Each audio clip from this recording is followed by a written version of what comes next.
Alors, vous n'avez pas tous pu le comprendre, le saisir, mais le discours de notre vice-président était parsemé d'indices sur les sujets qui vont être traités par nos candidats ce soir. Avec Ludivine Fustin qui organise le concours lycéen, avec Delphine Chedaleux qui co-organise le concours étudiant, et puis moi, je suis Sophie Marchand et je co-organise aussi ce concours étudiant.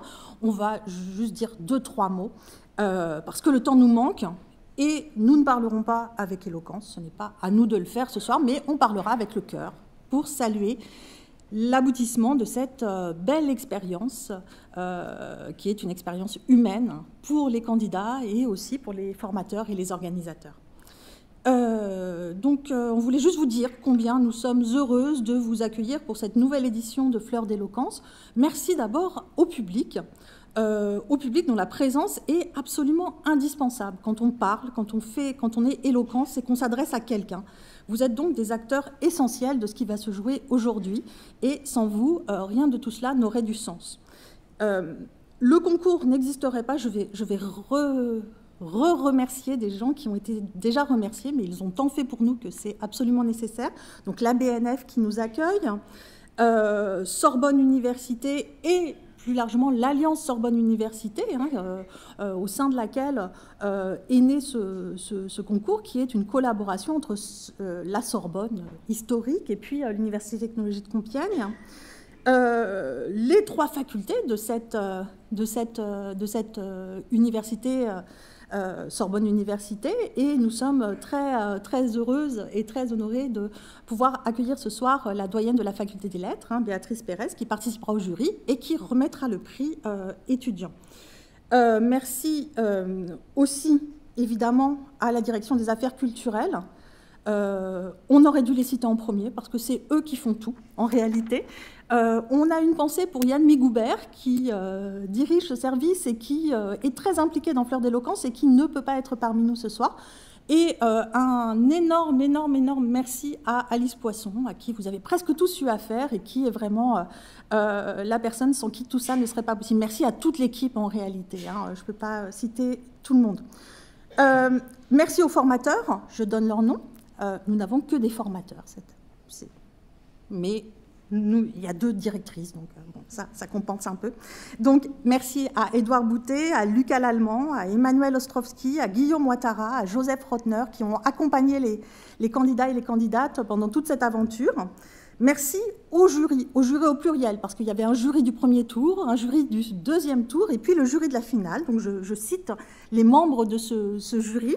Marilyn Berthaud, Pierre-Marie Chauvin, Adrien Coutan, Juliette Dross, Bernard Angel, Jean-Marc Ovas, Ludovic Faure, Ludivine Fustin et Béatrice Pérez, qui auront la lourde tâche de départager les candidats et candidates. Et maintenant, place au plaisir partagé de jouer avec les mots et les idées.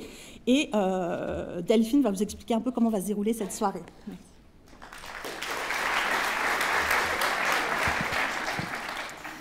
Alors, je vais être extrêmement brève. Donc, nous sommes ici ce soir réunis pour écouter les lycéens et les étudiants qui sont finalistes donc, de ce concours. On est au 3e tour. La finale, c'est le 3e tour de ce concours. Il y a eu deux tours avant. Et donc, c'est une certaine implication. Fleurs d'éloquence, c'est du travail, c'est de l'implication, c'est de l'énergie. Et voilà, je crois, on est vraiment très, très heureuse de faire vivre l'éloquence à travers ce concours, de faire vivre cet art du discours qui est aussi un exercice démocratique et qui nous semble vraiment, à ce titre, impérieux de défendre aujourd'hui. Donc, 3e tour de ce concours et on va entendre, donc, lors de cette finale, 3 lycéens et lycéennes donc les 3 finalistes du concours lycéen, et 4 étudiants et étudiantes donc, qui viennent à la fois de la Sorbonne et de l'UTC. On va d'abord entendre les 3 lycéens et ensuite on entendra les 4 étudiants. Et donc chacun de ces candidats sera annoncé par Emmanuel Ostrovsky, qui est l'un des formateurs du concours. Ensuite, le jury ira, mais on les accompagnera avec Sophie délibérée en loge pendant une vingtaine de minutes. On essaiera de se tenir à ce timing serré.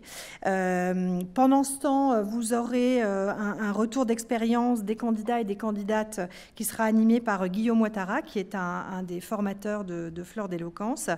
Et puis, donc, à 20h20 tapante, nous reviendrons annoncer donc, les résultats et la remise des prix. C'est Béatrice Pérez donc, qui remettra les prix. Voilà, je vous souhaite une excellente soirée. Je laisse Ludivine Fustin parler pour le concours lycéen.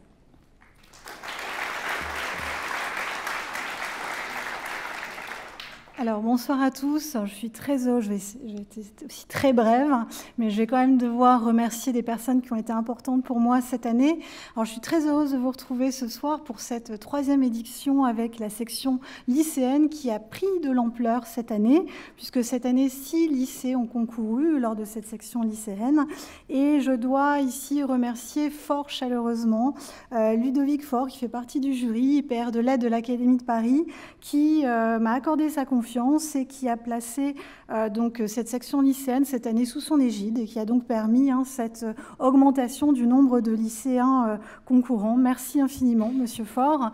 Je tiens également à remercier Yann Migoubert qui n'est pas là, mais qui m'a accordé sa confiance, Sophie et Delphine qui m'ont toujours accordé leur confiance, et une petite pensée aussi pour Alice qui a été extrêmement patiente et qui a eu une aide aussi précieuse tout au long de cette année.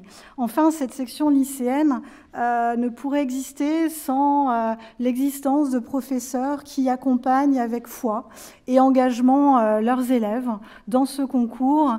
Et donc, je voudrais remercier, alors il y en a d'autres, mais ils sont ici ce soir présents, Cécile Maquet, Julie Grèche et Pascal Montagnier, qui ont accompagné leurs élèves tout au long de l'année au sein de ce concours pour les faire gagner. Et évidemment, remercier également les élèves qui sont présents, qui croient au pouvoir de la parole, qui aiment manier les mots et la langue et qui aimerait donc que je finisse ce discours pour pouvoir le faire juste après moi. Merci à vous tous.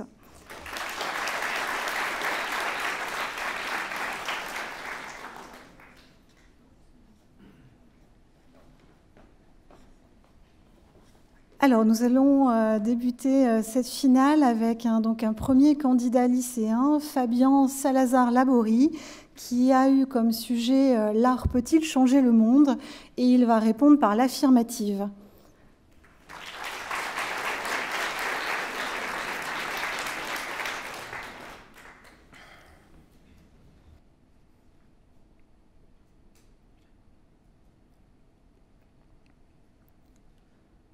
Je viens d'un pays où la neige est noire. J'ai grandi à Rodez, et à Rodez, on grandit avec Pierre Soulages, un artiste qui voyait le monde autrement. Enfant, il peignait la neige en noir. On s'est moqué, on n'a pas compris. Mais lui voyait quelque chose que les autres ne percevaient pas. Le noir, ce n'est pas l'absence de lumière, mais un moyen de la révéler différemment. Et ce regard différent a changé sa vie. Soulages a créé un concept, une expérience, l'outre noir. Une peinture noire, mate ou brillante qui capte et renvoie la lumière. Par cette recherche radicale, il a bouleversé les codes esthétiques et transformé le regard de milliers de spectateurs, à commencer par le mien. À l'école, où nous emmenait voir ces toiles, je me souviens avoir été frappé. Pas parce qu'on voyait, justement, mais parce qu'on ne voyait pas. On ne voyait pas de noir, mais des reflets, des profondeurs, la lumière. Soulages m'a appris que le monde ne se résume pas à ce qui est visible, évident, que l'art c'est un processus de métamorphose, aux résonances multiples. Il transforme nos villes, palais, musées, statues. Il transforme aussi l'histoire, en résistant là où les mots se taisent, en révélant le monde dans son mystère brut, là où le silence devient langage, là où le noir se fait lumière. Il transforme enfin notre regard, en nous apprenant à voir autrement, à rêver un monde différent. Voilà le fil rouge de mon récit, ou plutôt son fil noir. Ce noir d'abord souterrain, arme de résistance aux oppressions. Puis ce noir lumineux, révélateur, espace d'éveil et matrice de transformation. Alors l'art peut-il changer le monde ? J'ai d'abord envie de vous montrer que l'art a un impact matériel et concret sur le monde. L'art, c'est l'empreinte proprement humaine sur la matière, le signe de l'esprit. On polit la pierre, le bois, le verre, la toile. On change le monde pour que l'esprit puisse s'y reconnaître. D'autant que l'art est polymorphe. L'art de la guerre façonne des empires, l'art divinatoire et ces oracles que consultait César lui-même. L'art oratoire a l'honneur ce soir. L'art martial, l'art culinaire, l'art de vivre, l'art tichot, l'art lequin, l'art rabesque. Oh, mais je m'égare. Revenons à notre démonstration. Nous édifions des bâtiments tous différents, à la recherche de nouveautés, d'esthétique, de confort, de sensationnalisme. Ces bâtiments ainsi érigés modifient les paysages et contribuent à une urbanisation du monde qui passe d'un état sauvage à un état modernisé, de naturel à plastifié. Cette bibliothèque où nous nous trouvons et ces 4 tours-livres ne vous prouvent-elles pas que l'art peut changer le monde ? L'art spiritualise le monde. Mais suffit-il à réparer ses failles, ses inconstances, ses vices, ses fêlures ? Peut-il défier l'instabilité noire des baroques ? Ou même aller encore plus loin, changer le monde en profondeur, battre plus vite que lui, battre contre lui, contre les destins noirs, contre toutes les pestes noires. Oui, l'art est un antidestin. Au-delà d'une esthétisation du monde, l'art peut aussi catalyser des événements et changer nos trajectoires. En temps de guerre, les poètes dépassent les rythmes des saisons et des marées, de l'élégie blessée et martyrisée, parce que leur cœur bat à les déchirer devant toutes les horreurs de la peste noire nazie. Ce tambour qui bat dans la poésie de Robert Desnos se propage dans les millions de poitrines éprises de liberté. Et des millions de Français se préparèrent dans l'ombre à la besogne que l'aube proche leur imposera. Car leur cœur, qui haïssait la guerre, battait pour la liberté. Tous les anti-humanistes étaient des destructeurs d'art, des iconoclastes. Ils ont massacré les temples, les livres, les sculptures. Quoi de plus indissoluble dans l'idéologie que l'art ? Les nazis avaient bien mesuré l'étendue des capacités de l'art. C'est pourquoi ils tentèrent de museler les artistes, d'organiser des autodafés ou de piller le Louvre. Tout ce qui n'était pas à leur goût, ne correspondait pas à leur idéologie, devait être éradiqué. Kandinsky, Chagall, Klee, Picasso, tous qualifiés de malades mentaux par le Troisième Reich. L'art dégénéré, comme ils l'appelaient. En 1937, les nazis ont même organisé une exposition pour ces œuvres à Munich.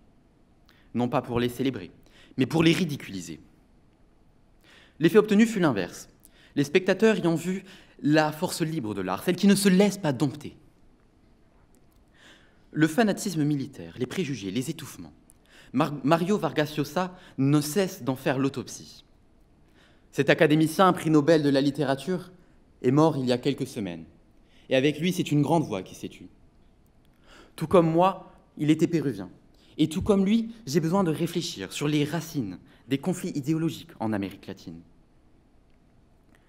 Avec Vargas Llosa, j'ai compris que l'art n'est pas qu'un divertissement, que les mots sont un acte formateur de conscience, que la littérature est un soft power redoutable qui peut fissurer les murs de l'oppression. La littérature, a-t-il écrit, fait de nous des citoyens frustrés et récalcitrants. L'art ne fait pas que sublimer, il dérange, et en dérangeant, il change. L'art change le monde, en nous laissant entrevoir ce que nous pouvons devenir. Seule une nouvelle lucidité peut nous laisser conquérir un nouveau monde.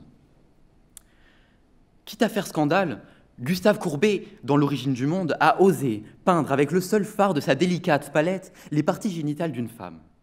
N'est-ce pas là attaquer les préjugés patriarcaux, contester la supériorité de l'homme sur la femme dans la société de l'époque ? Les artistes sont prophètes, sont voyants. Les romantiques, les impressionnistes, les surréalistes ont réhabilité le difforme, l'insolite. Nous ont laissé voir la beauté de l'instantané, de l'ordinaire, de la lumière changeante. En cela, l'art approfondit notre perception du réel. Il ne s'agit plus de figurer le monde, mais de le ressentir. Bien sûr que la terre est bleue comme une orange. Alors, l'art peut-il changer le monde? Oui. L'art, parfois, a même la responsabilité de le changer. Guernica hurle son horreur de la guerre. Le cri de Munch perce la toile, souvent saturé de silence. 2001, l'Odyssée de l'espace, nous met en garde contre les dérives éthiques et l'intelligence artificielle, 54 ans avant la création de ChatGPT. À chaque œuvre, à chaque nouveau regard, à chaque silence rompu, ou au contraire mis en abîme, pour sonder les consciences ou notre compréhension de l'être même, l'art révolutionne le monde. Même plus encore, il nous le donne. Je vais vous laisser avec cet haïku que j'ai composé et qui me semble résumer la force transformatrice et lumineuse de l'art. La lune éclaire ce que le soleil ne peut, les nuits d'hiver. Merci.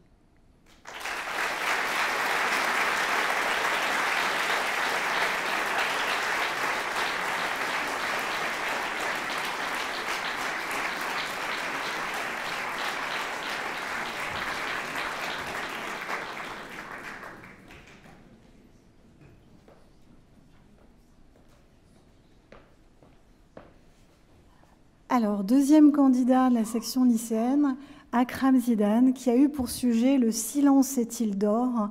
et il répond par la négative.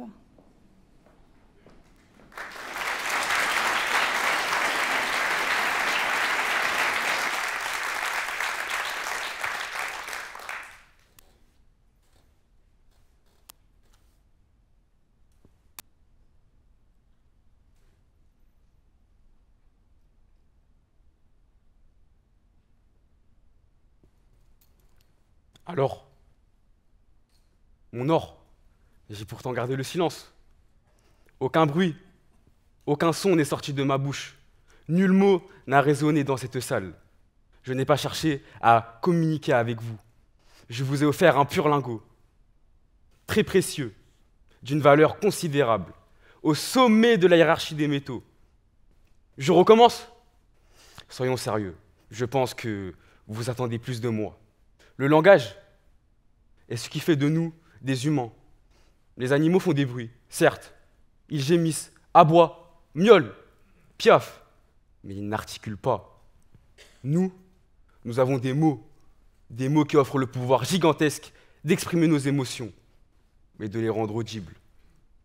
Si le silence était vraiment d'or, les dauphins auraient déjà conquis le monde. Antigone, elle, a choisi de ne pas se taire. Elle a parlé, crié, agi, désobéi, pour défendre ce qu'elle croyait juste, la loi des dieux, et le droit à une sépulture pour son frère. Devant le roi, sa parole fait résonner sa force. Plus tard, juste avant d'être emmurée vivante, elle demanda un peu de conversation aux gardes, afin d'être maintenue encore quelques instants au sein de l'humanité. Je pense qu'à ce moment-là, elle aurait été prête à plonger une conversation sur les bonnes performances du PSG, une recette de poulet au curry, les règles douloureuses de l'épouse du garde, vraiment n'importe quoi pour sortir de la solitude à laquelle le silence la ramène. Des fois, un petit mot, même banal, réchauffe plus qu'un silence total. Les mafieux, eux, glorifient le silence. L'omerta doit régner. Tu parles, t'es mort. Mais face au juge, ils sont bien contents d'avoir un avocat pour plaider leur cause. Sous le silence se cache la peur, mais devant le juge, la voix devient l'ardeur. Ne trouvez-vous pas indécent d'affirmer que la parole est d'argent, inférieure au silence, alors que certains naissent avec un handicap qui les en prive? Les sourds, les muets, cœurs qui veulent crier, mais que le monde n'entend pas, n'ont pas choisi ce mur, cette cellule d'isolement. Grâce à la langue des signes, il retrouve ce miracle dont nous avons bénéficié sans effort. Communiquer. Car oui, l'être humain est un animal sociable. Soyons reconnaissants pour ce don de la voix. Chaque son est un trésor, une joie pour nos choix. Un jour, alors que je méditais devant une mosquée, un vieil homme me dit, dans notre tombe, nous n'aurons que notre corps nu. Et le silence. Ce jour-là, j'ai compris. Le silence n'est pas un trésor, c'est un vide. Il enferme, étouffe, asphyxie. Car oui, le silence éternel n'a rien de paisible. Il est froid, invisible et radicalement terrible. Les psychologues le savent.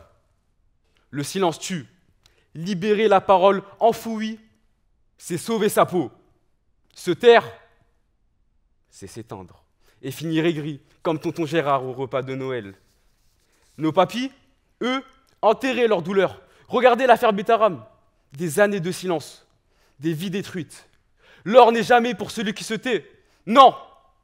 Il est pour celui qui refuse d'être dérangé.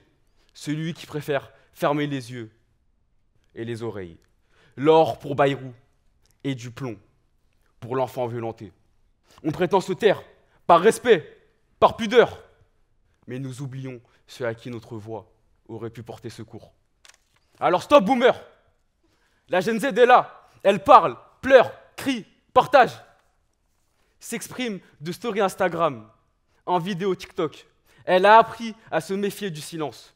La jeunesse est bruyante parce qu'elle est bien vivante. Et un peu relou parfois, mais bon, au moins on est là.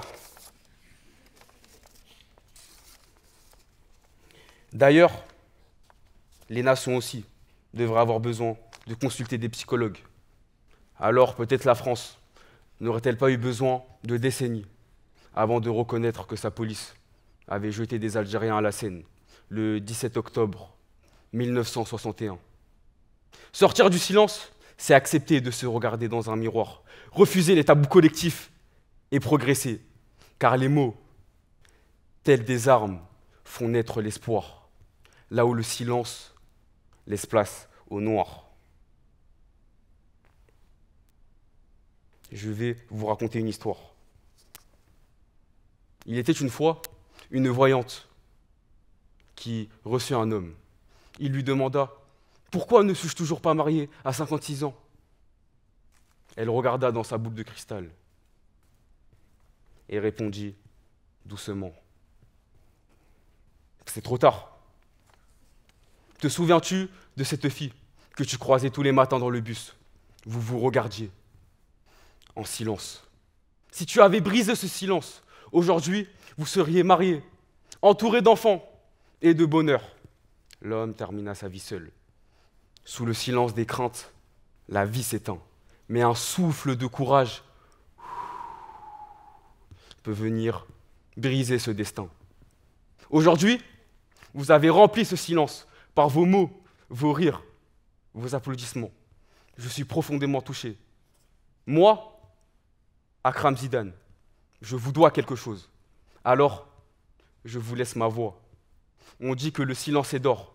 Pourtant, il n'a jamais réchauffé une âme. Alors, mon discours, 15, 18, 21 carats, le jury seul en décidera. Merci beaucoup.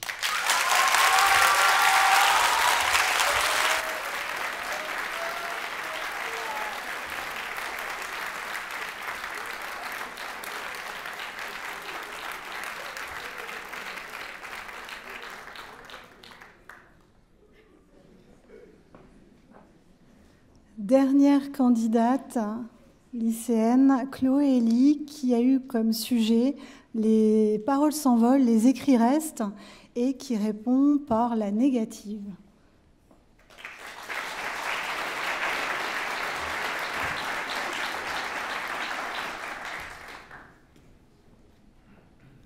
Un jour, en balade, j'ai dit à mon chien « Tu restes là ».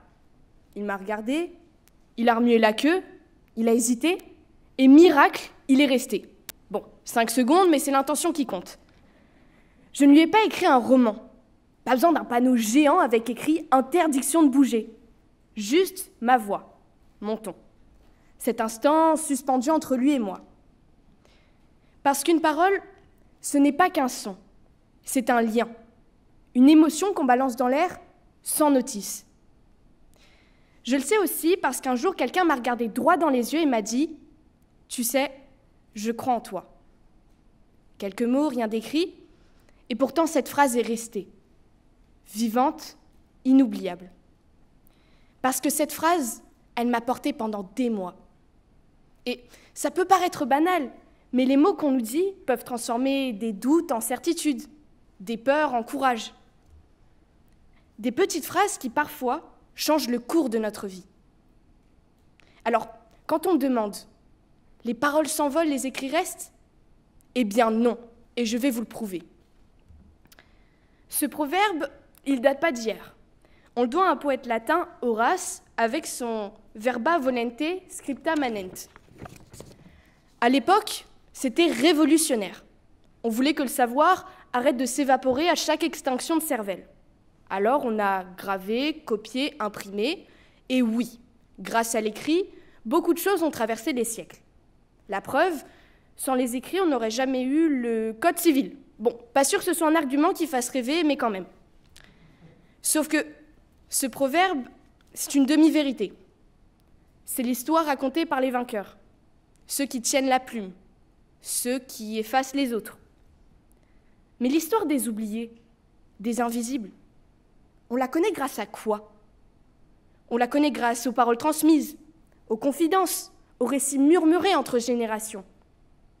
Et puis, les paroles aussi peuvent rester, mais autrement. Elles ne s'impriment pas sur du papier, elles s'impriment dans la mémoire. Comme une chanson qu'on croyait oubliée. On a tous des chansons comme ça qu'on a entendues quand on était jeune et qui reviennent en tête au moindre bruit. Et c'est ça qui marque le plus. Ce n'est pas ce qu'on écrit, c'est ce qu'on entend. Qui ici n'a jamais été touché par une simple phrase? Un compliment, une pique, un « je suis fier de toi » ou un redoutable « on va parler, toi et moi ». Là, ça marque à vie. Ces phrases, on les entend une fois. Et pourtant, elles restent. Elles se répètent dans notre tête, comme une voix intérieure avec l'option lecture automatique. Quand mon petit ami m'a dit « tu peux y arriver », c'était pas écrit. Mais sa voix, elle m'a portée pendant des semaines. Et dans les moments de doute, quand la fatigue me gagnait, c'est cette voix qui revenait. Ce qui reste, c'est ce qui touche. Prenons le théâtre. Un texte sur papier, c'est parfois froid. Mais jouer avec la voix, le souffle, la présence, ça devient inoubliable. Regardez Molière. Dans Le Malade imaginaire, Argan dit « Il vaut mieux mourir selon les règles que de réchapper contre les règles. Car enfin, qu'est-ce que cela signifie un malade qui guérit sans ordonnance, sans l'avis d'un docteur, sans avoir suivi le protocole? Ce n'est pas sérieux, ce n'est pas acceptable. » C'est absurde, mais on s'en souvient. Pourquoi? Parce que la voix donne vie, parce qu'on rit, parce qu'on est sur scène. Et c'est pareil pour les grands discours. On n'a pas gardé les papiers de Martin Luther King, mais on entend encore sa voix « I have a dream » et on frissonne. Pas parce que mon anglais est mauvais, pas parce que c'était bien écrit, mais parce qu'il l'a crié et répété, comme un refrain qui colle au cœur. Aujourd'hui, la parole ne s'envole plus.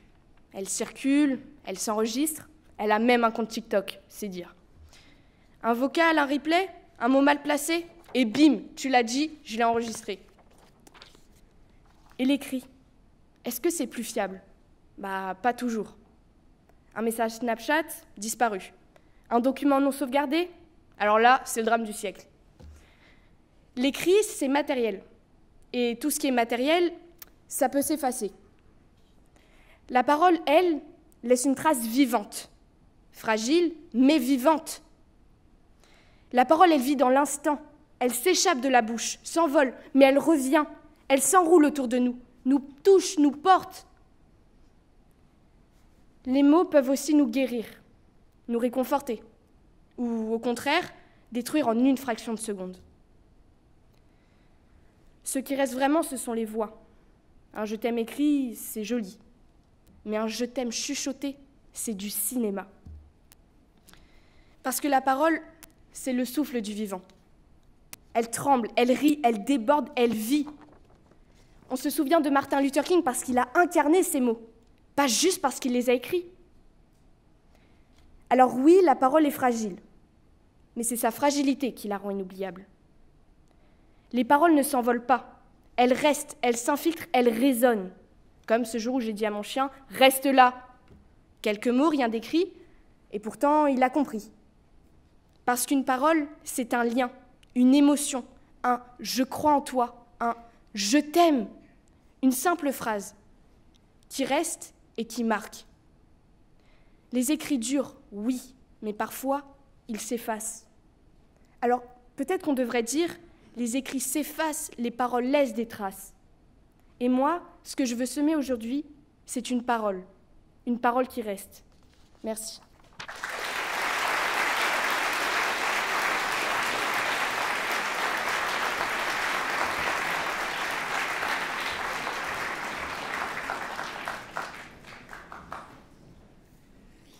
Alors nous allons maintenant écouter le premier discours étudiant et nous allons écouter Pierre-Louis Théron. Son sujet est très bref, c'est « Touchous », point d'interrogation, à l'affirmative.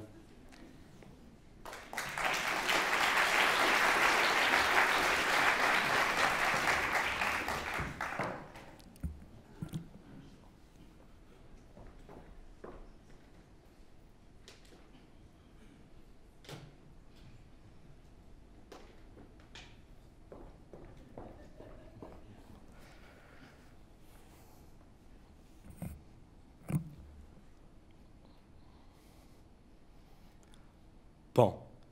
Un coup de feu déchire le silence et les skieurs s'élancent. La vitesse augmente sur la piste et l'adrénaline dans leurs veines. Aucun ne sait quand cette course va se terminer, mais ils glissent, chacun à leur manière. Cette descente, c'est celle de la vie.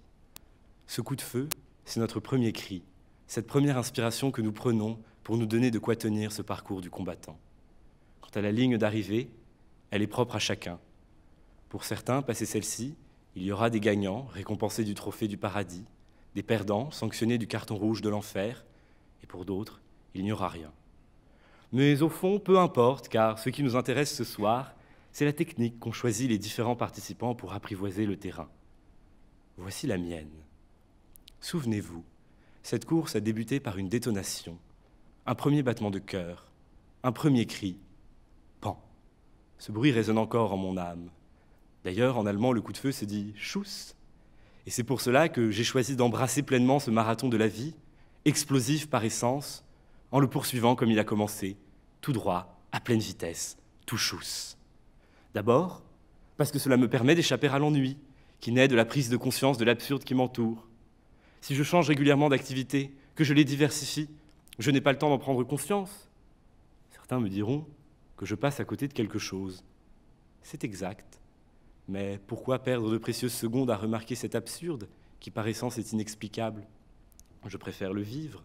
Le vivre pour plier un peu plus les genoux sur la piste, gagner quelques kilomètres d'audace et vous affirmer à présent que le touchou s'éloigne également de moi, vieillesse et décrépitude. Être dans un rush hédoniste permanent permet d'oublier le passage du temps. Quant à la jeunesse, c'est dans la tête. J'en veux pour preuve 2 artistes que tout oppose, Fritz Zorn et Brigitte Fontaine. Le premier a achevé à 32 ans une vie qu'il qualifie lui-même d'ennuyeuse, marquée par la dépression, sans amour ni amitié véritable. Son seul excès fut son unique ouvrage. Je l'affirme, il vécut lentement et mourut vieux, malgré ses 32 ans. À l'inverse, Brigitte Fontaine surfe sur sa 86e année, toujours aussi explosive et pétillante. Elle exulte dans sa chanson Prohibition. J'ai d'autres projets, vous voyez. Je vais baiser, boire et fumer. Je vais m'inventer d'autres cieux, toujours plus vastes et précieux. Je l'affirme ici, Brigitte Fontaine vit vite et mourra jeune en ayant dépassé les 80 ans. Face à ces propos, certains voudront m'effrayer en me citant James Dean. vivre vite, mourir jeune et faire un beau cadavre. Certes, l'étoile montante d'Hollywood et les membres du Club des 27 ont connu un destin tragique, mais tel le phénix renaissant de ses cendres après un brasier fatal, ils en renaissent ainsi plus flamboyants que jamais dans nos mémoires. Encore une fois, si la vie débute par une étincelle, préférez-vous la finir comme elle a commencé, en un feu d'artifice, ou bien, tel un vieux mégot faiblissant, mollement écrasé dans un cendrier froid? Ne vous méprenez pas. J'admets des moments où ce rythme est plus difficile à tenir. Dans ces instants où le vent de l'adversité souffle plus fort dans ma face, je doute. Mais à tous ceux qui craignent de perdre le contrôle en fonçant à toute vitesse, laissez-moi vous rassurer. Ce qui donne de la vitesse sur une pente, c'est son inclinaison. Or, la vie, ce sont certes des descentes, mais ce sont aussi des montées. Et il faut bien l'admettre, parfois, hélas, pas mal de plats. Et vous aurez beau vous courber autant que vous le voulez sur une plaine, vous ne risquerez rien.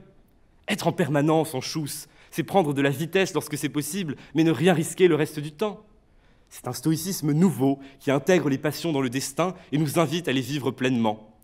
En amour, par exemple, nous préférons tous un « je t'aime » bien chousse qu'un freestyle de tergiversation. Tu me plais, mais en même temps je sais pas trop, mais en même temps je vois quelqu'un d'autre. Ah, ce mais est un des nombreux bâtons que les slalomeurs plantent à chaque virage pour ne pas assumer leurs pensées. Dans le tout-chousse, les bâtons sont relevés, la pensée libérée. Je le reconnais, il est possible de chuter lorsque nous abordons la poudreuse de façon téméraire. Mais c'est en fait une force de cette technique, la possibilité de faire des erreurs, d'apprendre à se relever et surtout d'apprendre à relever les autres. Un monde où personne ne chute est inhumain, en cela qu'il étouffe notre fragilité. Et pire encore, il se condamne lui-même en empêchant la solidarité. Le monde. Je disserte sur la façon de skier et je n'ai même pas pris le temps de vous présenter la piste que nous dévalons. Et si je vous révélais qu'elle aussi avance, et en plus, à toute vitesse? L'espace, d'abord, ne connaît pas de répit. Au moment où je vous parle, nous sommes sur une plaque tectonique à la dérive, sur une planète qui tourne sur elle-même en tournant autour du Soleil, dans un système solaire attiré par un trou noir au centre de notre galaxie, elle-même attirée par une autre galaxie. Le temps, quant à lui, file à une vitesse prodigieuse. Cléopâtre a vécu 1000 ans plus proche de l'ouverture du premier Pizza Hut que de la construction des grandes pyramides. Dans nos sociétés, enfin, le progrès file à tout berzingue sans marquer de pause. Feu, chars, voitures, avions, bombes atomiques, Internet, IA.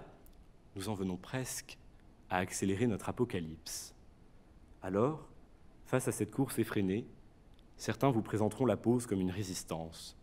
Mais ne vous y trompez pas, c'est en réalité une capitulation, car, contrairement à ce que nous croyons, cette accélération du progrès nous plonge chaque jour un peu plus dans l'immobilisme. Plus l'information circule vite et plus nous restons stationnaires. Inutile d'aller voir le monde, il apparaît sur un écran. Il n'a donc jamais été autant nécessaire que de réapprendre à aller tout chousse dans notre rapport au monde. Mais attention, il ne faut plus voir la vitesse comme un curseur allant d'accélération à décélération, mais comme un mouvement par rapport à un référentiel. Quand je tiens une balle dans un train, de mon point de vue, elle est immobile. Mais si c'est quelqu'un extérieur au train qui l'observe, la balle avance. Ainsi, la solution, ce n'est pas d'arrêter de foncer, mais de remplacer le référentiel du progrès par celui de l'humain. Tout chousse, oui, mais festina lente, hâte-toi lentement, hâte-toi à ton rythme. Nous ne serons jamais assez rapides dans un monde où le référentiel est dicté par des machines, mais dans celui de l'humain, nous foncerons avec aisance, car au fond, nous préférons tous retrouver un ami après avoir traversé tout Paris en métro, plutôt que de lui envoyer un message entre deux réunions. Il est également bien plus enrichissant de faire un tour de l'Europe en train plutôt que de traverser le monde en jet. Dans les deux cas, nous épanchons notre soif de mouvement, mais dans le premier, c'est à une cadence où le rêve peut encore nous rattraper. Il y a plusieurs années, un premier cri annonçait notre entrée en piste. Ce soir, son écho nous est revenu. Naïf, direct, mais aussi puissant. À son entente, nous sommes remontés sur nos skis. Tchuss à l'immobilisme et tout chousse vers les échecs et les réussites, les plaisirs et les tourments, l'amour et la désaffection, l'animosité et l'amitié, tout chousse vers la vie. Bougeons notre corps pour dépasser les remords, remuons notre esprit pour semer les défis, ensemble, maintenant, et n'attendons plus la ligne d'arrivée pour nous retrouver.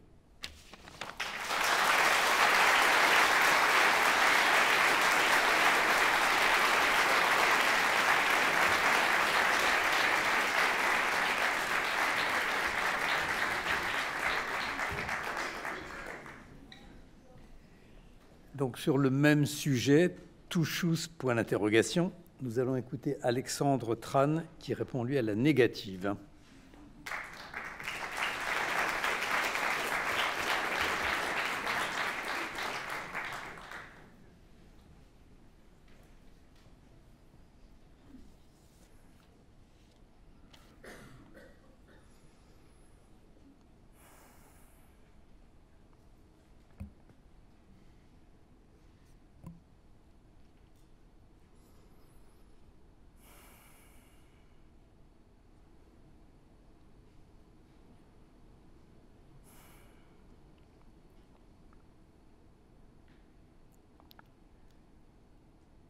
Je ne commencerai pas mon discours par un récit exagéré.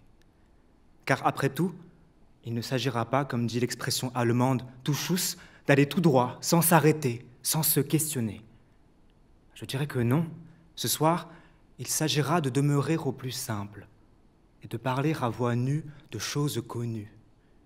Essayons. Vous êtes sur un passage piéton. Le feu est rouge, vous vous attendez. Bravo, pour l'instant, vous réussissez. Heureusement que nous ne sommes pas à Paris, sinon le trottoir se serait déjà vidé. Et puis, quelque chose vous dit que ce rouge va changer. Oui, vous n'êtes pas Johnny Hallyday, mais vous savez qu'un autre feu va s'allumer. Vous sentez? Vert. La couleur tombe, vous aviez raison. Et la foule se déroule. Vous avancez du même pas avec elle. Ça y est. Je me surprends souvent dans cette situation et je ne souris pas. Je me tiens droit, j'avance, en me demandant parfois soudainement pourquoi.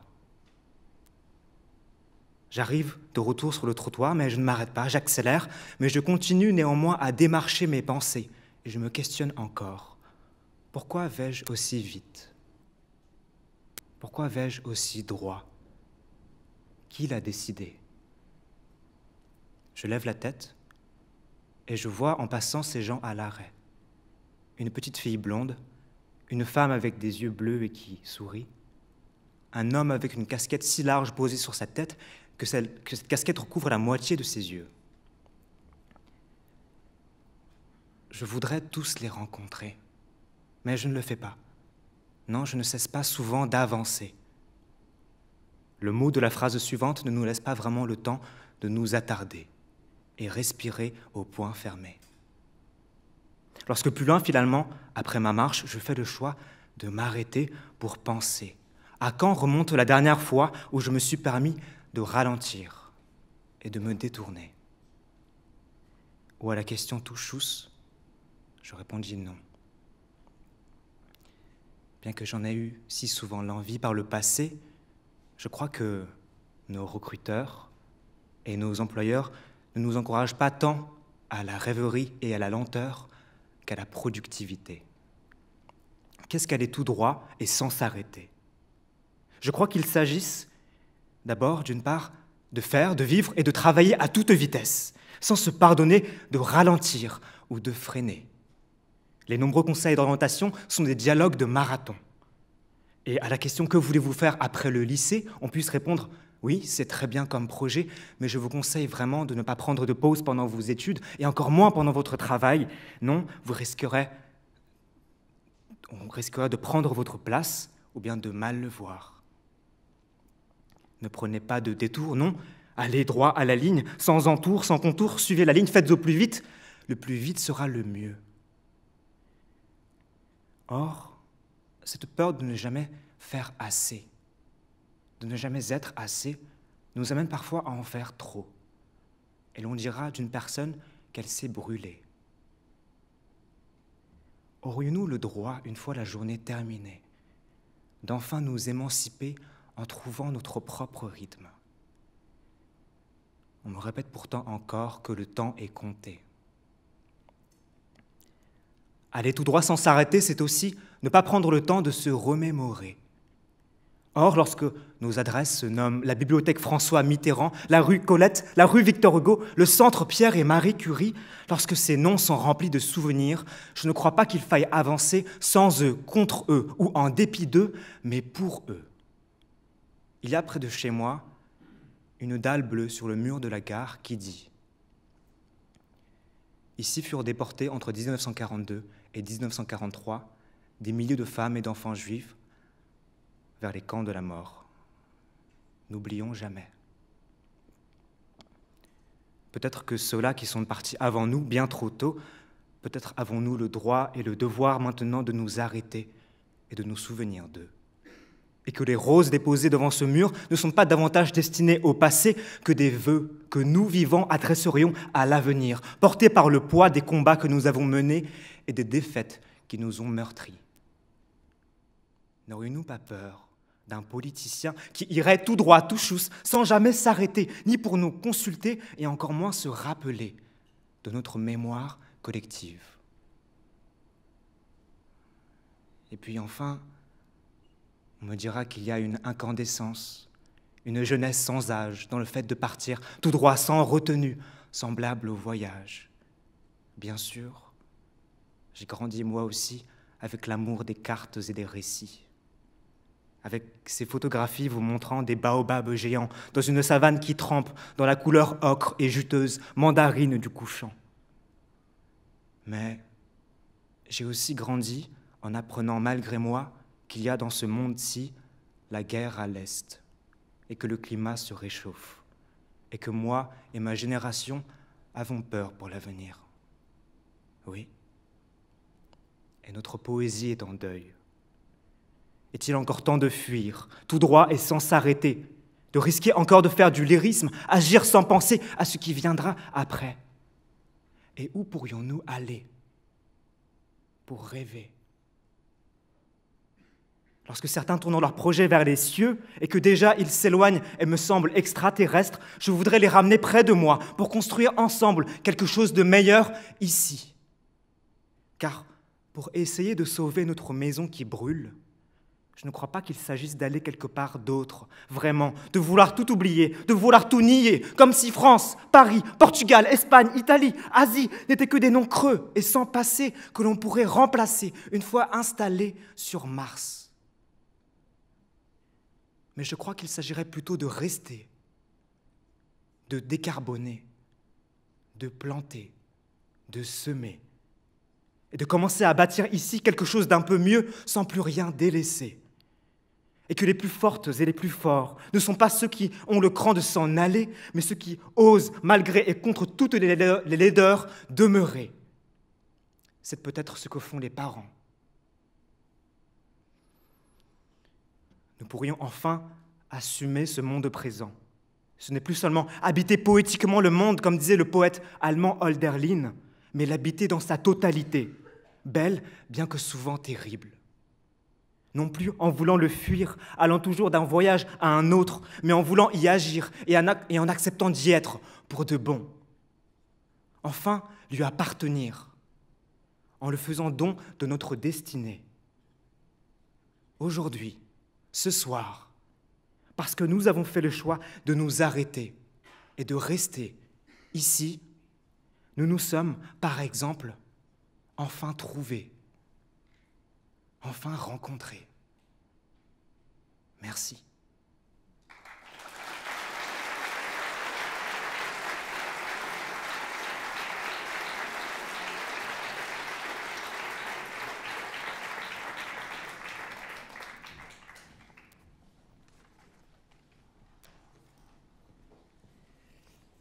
Après ces discours tout chousse, on va donc changer de sujet pour les deux derniers discours étudiants. Nous allons tout d'abord écouter Raphaël Canon et le sujet est « Faut-il qu'on nous donne l'envie ?» Il va répondre à l'affirmative.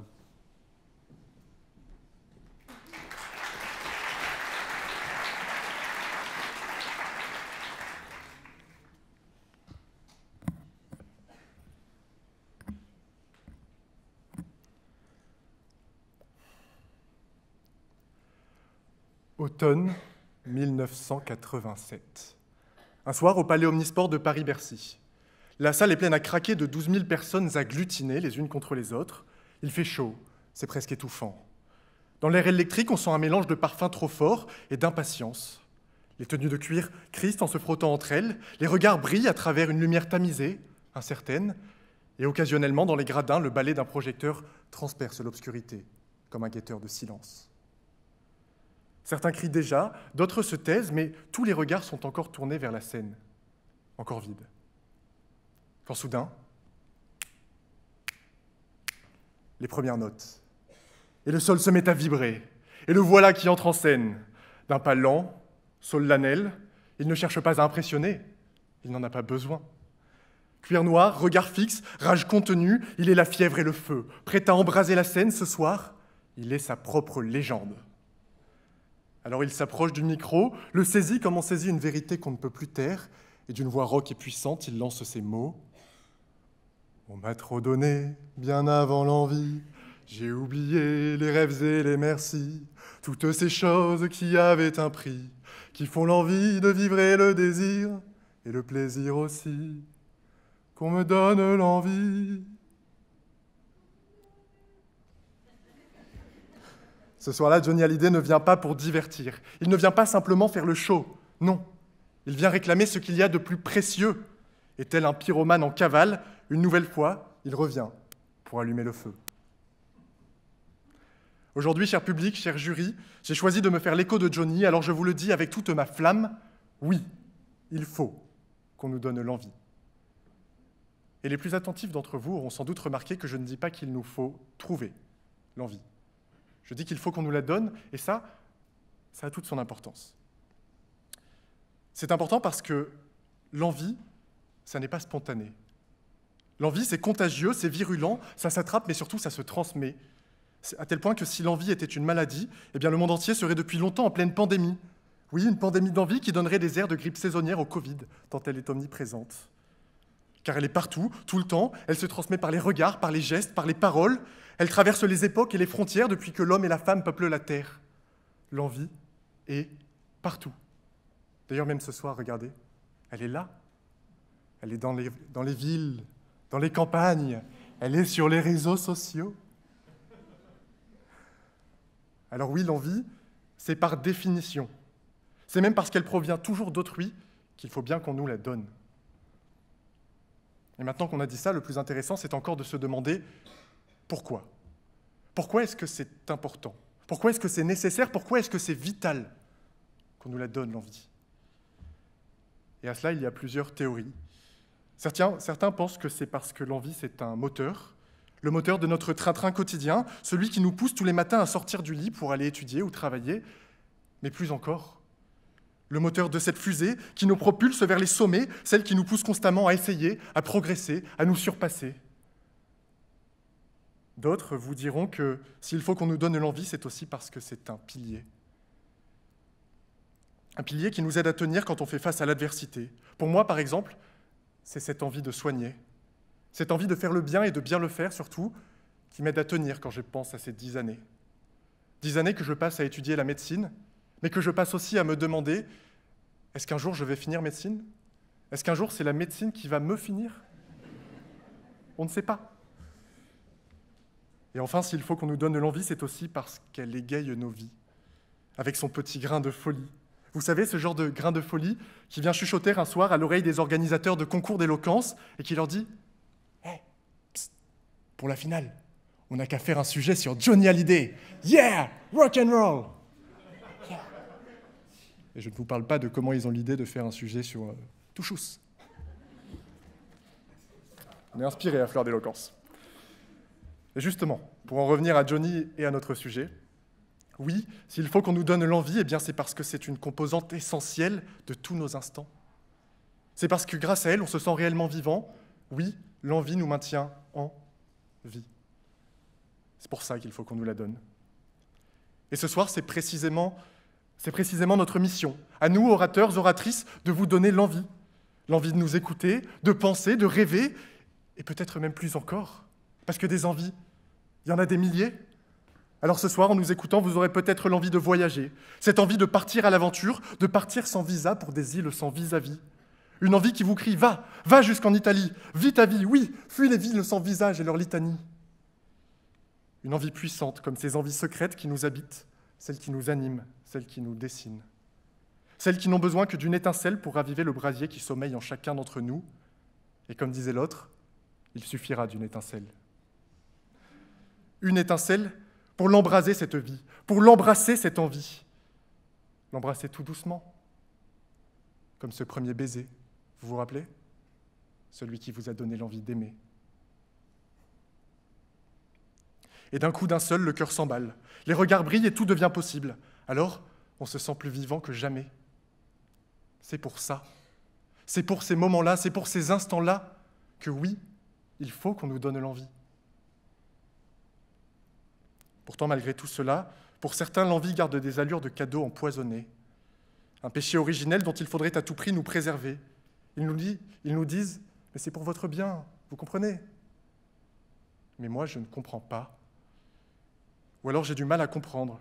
Parce qu'en les écoutant, je me demande, est-ce que c'est pour leur bien qu'on prive les petites filles afghanes de l'envie d'étudier en leur interdisant l'école? Est-ce que c'est pour leur bien qu'on prive les enfants indiennes de l'envie d'aimer en les mariant de force? Non, certainement pas. En prenant l'envie au lieu de la donner, ils vous prendront aussi vos droits, vos libertés et votre vie. Alors ne les écoutez pas, ces oiseaux de malheur. Non, il n'y a pas de paradis quand on nous prive de l'envie.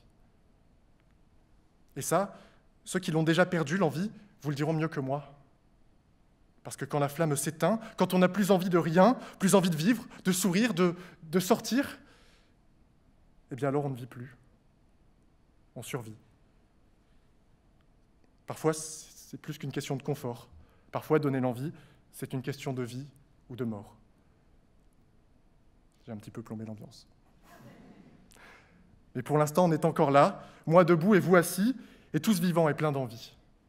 Et même si déjà mon temps touche à sa fin ce soir, avant de m'en aller, moi aussi, j'ai une toute petite dernière envie. Comme Johnny, avant de quitter la scène, j'aimerais allumer le feu. Pas pour briller, pas pour flamber, c'est juste une petite flamme, une petite dernière flamèche pour qu'on nous donne l'envie d'avoir envie, et qu'enfin, on rallume nos vies.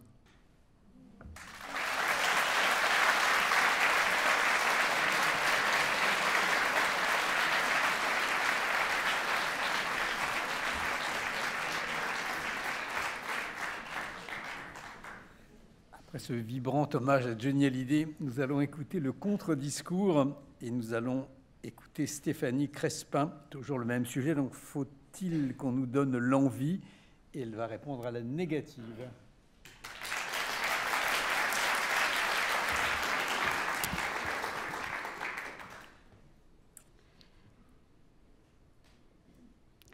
Quand j'étais encore au collège, je suivais des cours d'art plastique, comme tous les élèves de mon âge. Et c'était une matière que j'aimais beaucoup, parce que cela faisait appel à mon imagination, et j'adorais ça. On faisait plein de choses que j'aimais. On faisait du dessin, on faisait de la peinture, on faisait des collages. C'était vraiment, j'étais heureuse de cette heure. C'était une matière que j'aimais, mais c'était une matière dans laquelle, malheureusement, je n'excellais pas. En fait, je ne sais pas trop comment je me débrouillais, mais à chaque fois, je rendais des travaux un peu sales, un peu ratés. Une fois, on avait dû faire une petite construction en carton, la colle avait dégouliné, ça restait dans la main, enfin, c'était vraiment désagréable. Une autre fois, j'avais dessiné, j'avais gommé plein de fois, j'avais pas fait attention, j'avais froissé la feuille. Et puis encore une autre fois, je sais pas, j'avais passé mon bras, j'avais étalé l'encre, et c'était vraiment pas joli. Enfin bref, on était loin des œuvres d'art. Mais comme j'aimais ça, eh bien je m'investissais. Et un jour, toute fière de ma production, j'étais allée la montrer à ma professeure. Elle avait pris le dessin, elle l'avait regardé, et elle m'avait dit cette petite phrase qui résonne encore. Ce jour-là, elle m'a dit « Ah oui, non, là vraiment, c'est pas joli. On dirait pas que t'es la sœur de ton frère. » Ah, bah d'accord, merci.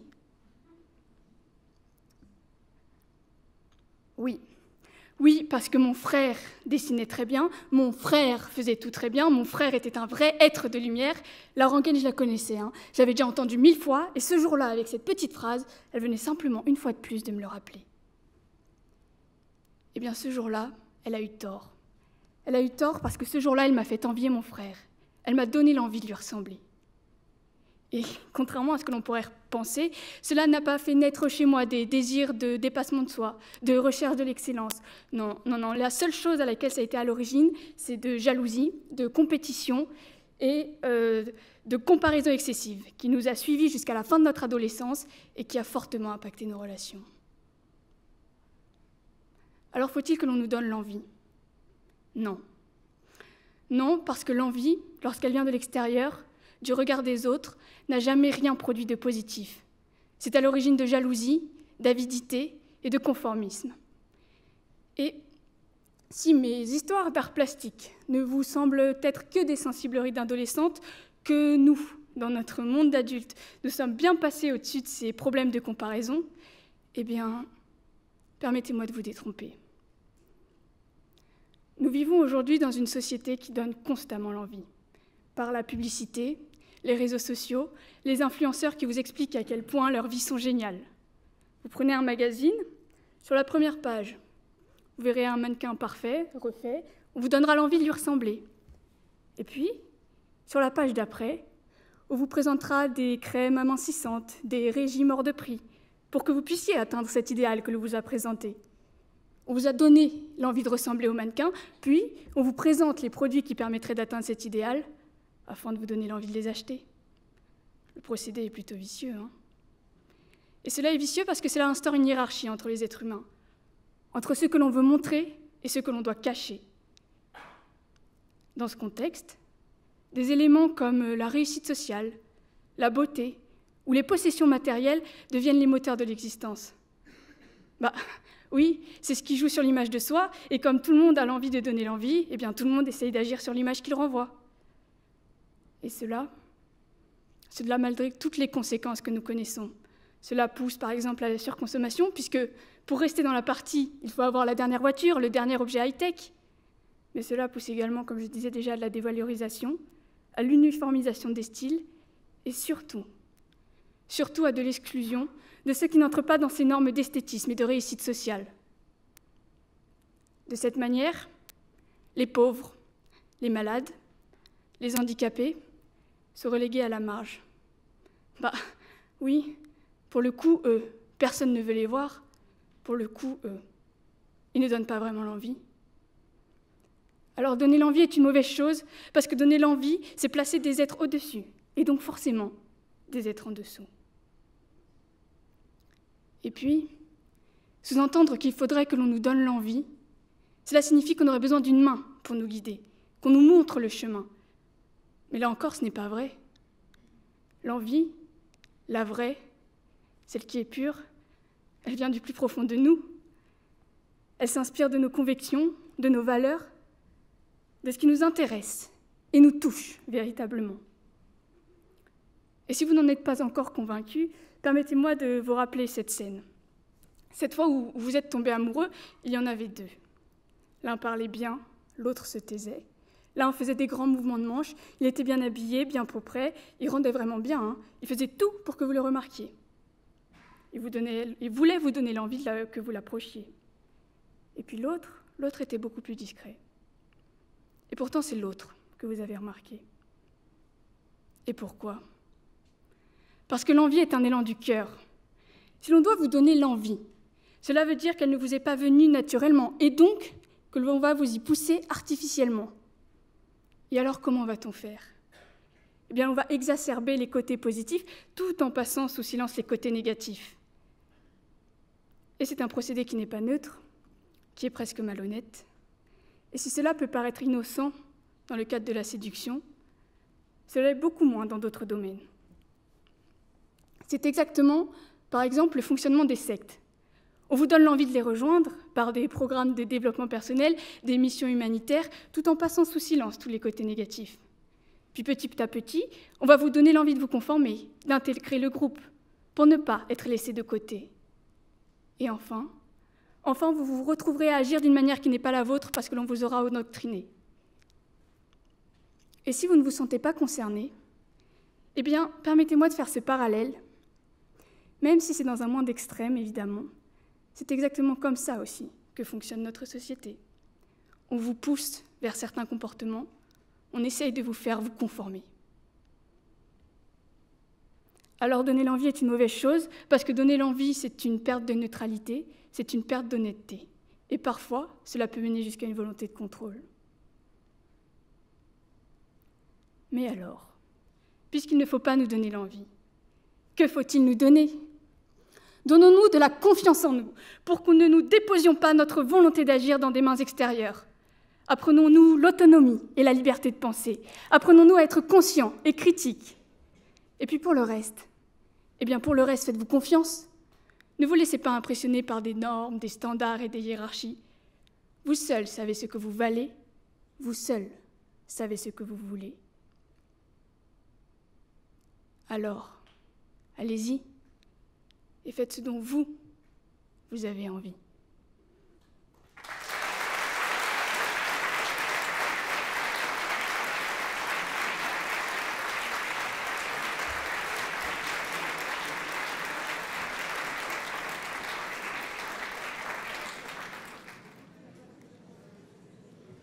Bien, bonjour à toutes et à tous.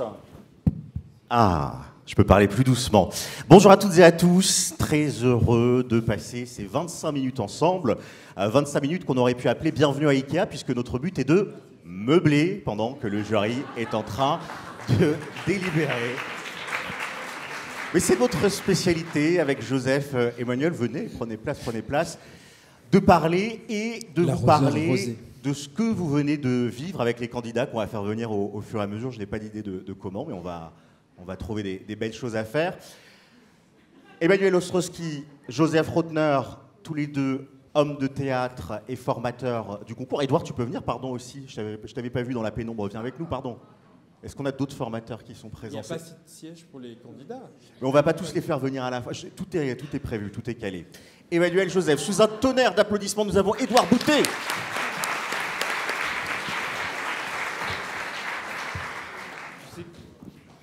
Comment on te présente maintenant, Édouard? Post-doctorant, enseignant, chercheur en CDD. Plein de belles choses. C'est le moment, on est à la BNF, il y a peut-être des postes qui traînent. Et moi, je m'appelle Guillaume Ouattara, je suis également membre de ce magnifique parterre de formateurs et journaliste et ancien lauréat de Fleur d'Éloquence en 2015, c'était il y a 10 ans. Voilà, je ne ferai pas de commentaires, le temps passe. Non, n'applaudissez pas, c'est une honte, c'est une honte. Et ce que je vais faire n'est pas à la hauteur de ce que j'ai été. L'objectif, ça va être de vous parler un petit peu de ce qui vient de se passer. Et puis de faire venir les candidats les uns après les autres, d'échanger un petit peu. C'est toujours le moment qu'ils détestent, parce que là, ils sont tout fébriles, ils se demandent, ils se sont dit, c'est bon, on a assez parlé, mais non, je vais les faire venir, je vais reprendre mon anti-sèche. Qui va venir le premier dans ce magnifique parterre? Eh bien, ça sera Pierre-Louis, qu'on applaudit très fort.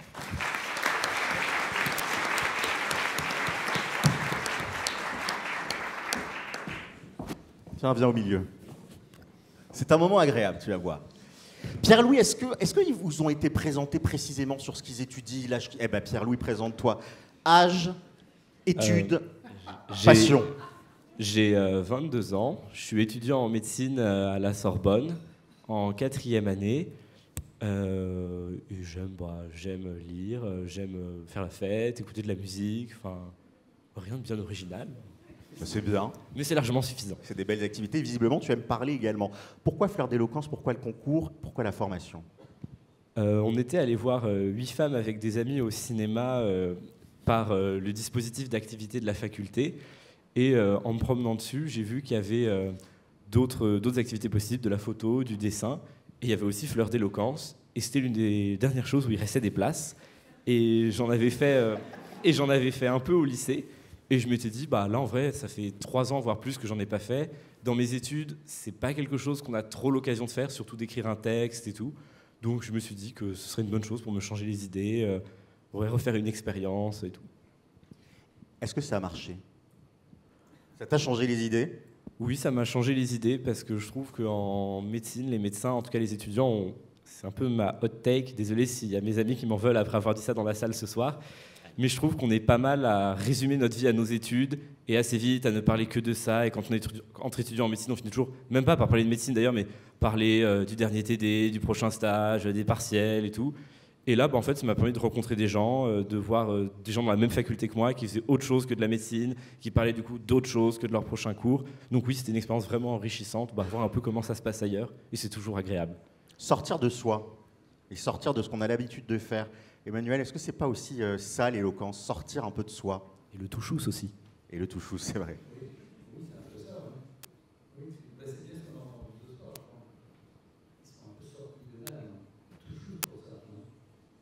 Toi qui accompagnes depuis longtemps des jeunes, des moins jeunes à la prise de parole, comment on fait pour qu'une magie opère? Parce que là, il y a plein de gens qui ont regardé ce concours ce soir, qui ont vu des choses, des gens qui chantaient, etc., qui se disent « Ah, c'est génial, mais je pourrais jamais faire ça. » Tout le monde peut-il être éloquent?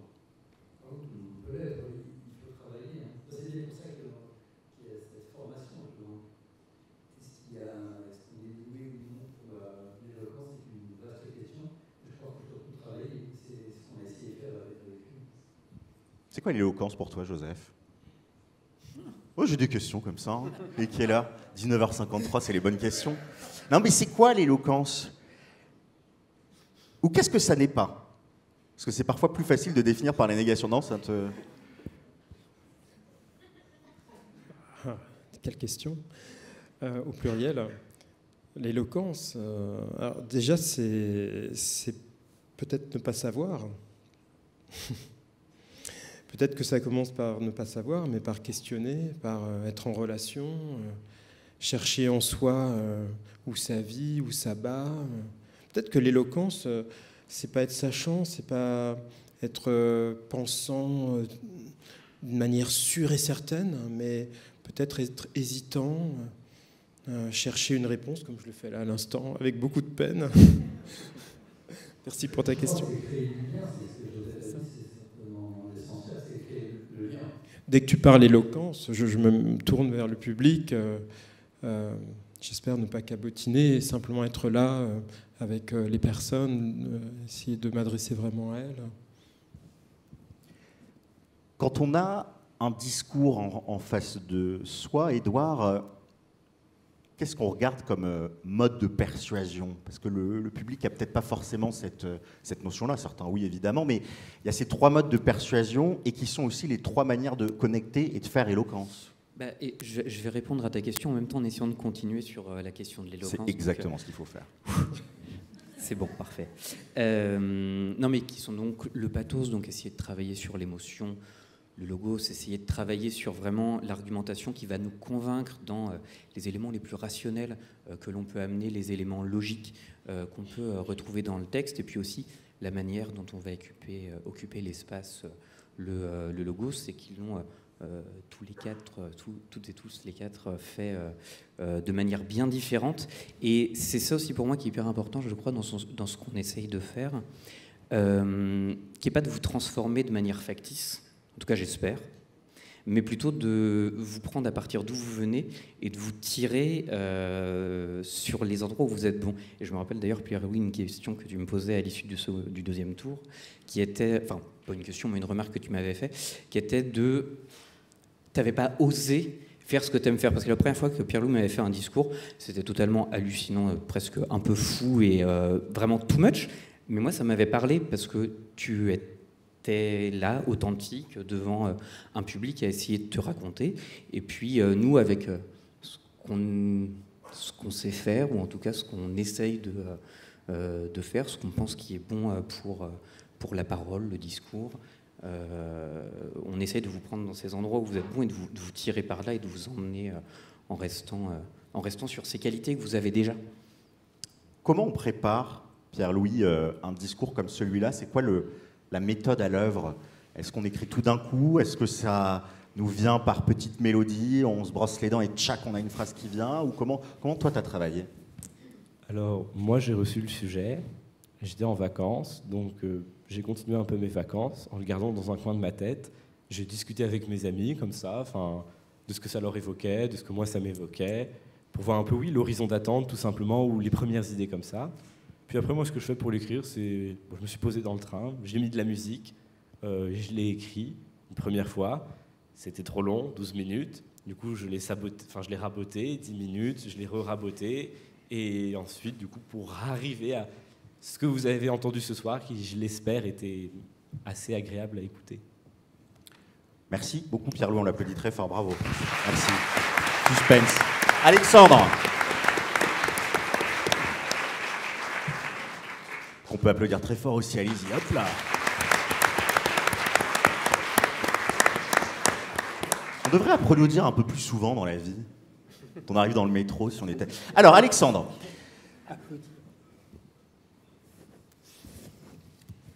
Comment tu définirais ta forme d'éloquence? Qu'est-ce que tu essayes de partager avec les gens qu'il y a dans le public? Ouais, je sais, c'est les questions de 19h57, elles sont plus pointues. Non, qu'est-ce que tu essayes de créer? Qu'est-ce que tu as ressenti? Qu'est-ce que tu voulais mettre en place quand tu as fait ce discours?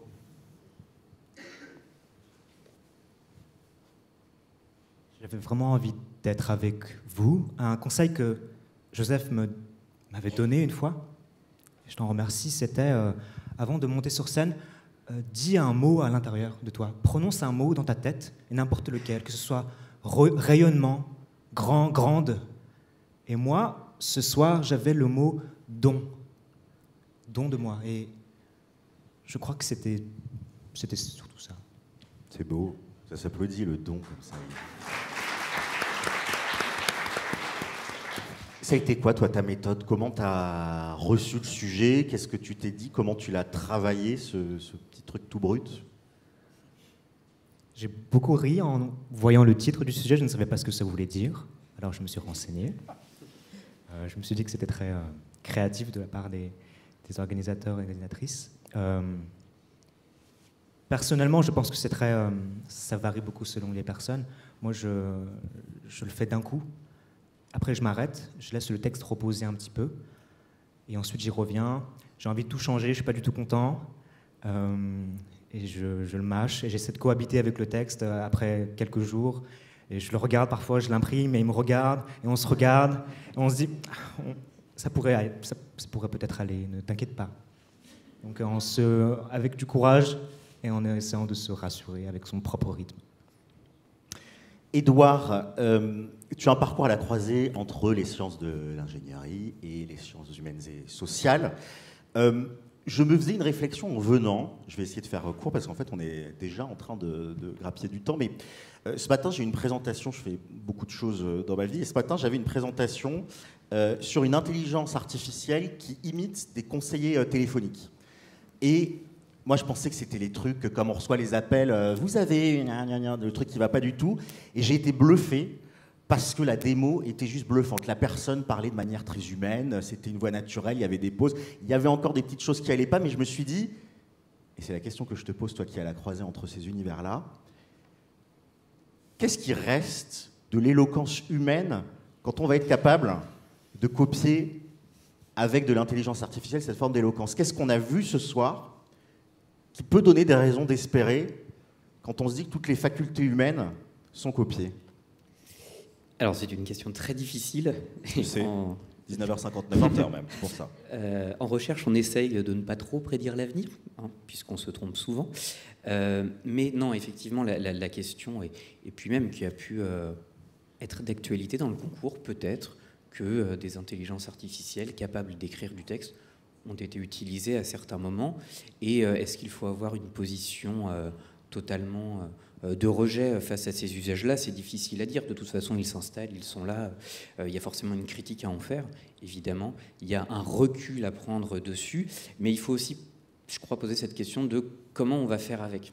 Et nous-mêmes peut-être réussir à poser cette question de comment on va solliciter des gens pour écrire des discours, parfois dans des situations difficiles, où vous avez peut-être été stressé pendant ces 3 derniers jours, si je dis pas de bêtises, et où la tentation peut être là que de venir utiliser ces outils-là.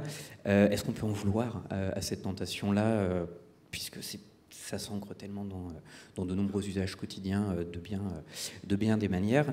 Et donc je crois que la question, c'est aussi de qu'est-ce qu'on fait avec ces choses-là pour réussir à en tirer quelque chose d'intéressant pour le texte. Alors, c'est totalement une non-réponse que je fais, je m'en rends bien compte, mais qui est aussi cette question de c'est là, il faut en faire une critique, mais il faut aussi se dire que de toute manière, il va y avoir des usages, comment les accompagner intelligemment, comment aussi les rejeter intelligemment.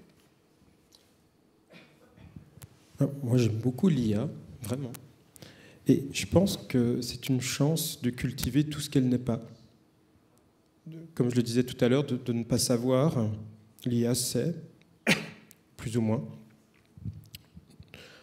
Elle n'est pas humaine. Nous pouvons affirmer une humanité plus profonde, plus vaste, plus éloquente, comme les 4 candidats et candidates nous l'ont montré ce soir. Ce que l'IA ne peut pas produire, ce corps, cet ethos. Vous savez, l'ethos, c'est l'image que je crois que les autres ont de moi et qui est incalculable. En fait, tout ce que l'IA n'est pas, c'est de la subjectivité. Et nous avons ô combien besoin de subjectivité. Et du coup, d'admettre que l'autre a sa subjectivité et qu'il est complètement différent de moi en ces temps où on voudrait, avec cette exacerbation des débats, gommer les aspérités, mais je crois que c'est plutôt bon signe, en fait. On applaudit très fort, Alexandre. Merci beaucoup d'être venu sur la scène. Et j'appelle de manière concomitante, puisque j'ai peur d'être pris par le temps et je ne veux pas créer de troubles, Raphaël et Stéphanie en même temps, mais je reste au milieu pour les séparer. On les applaudit.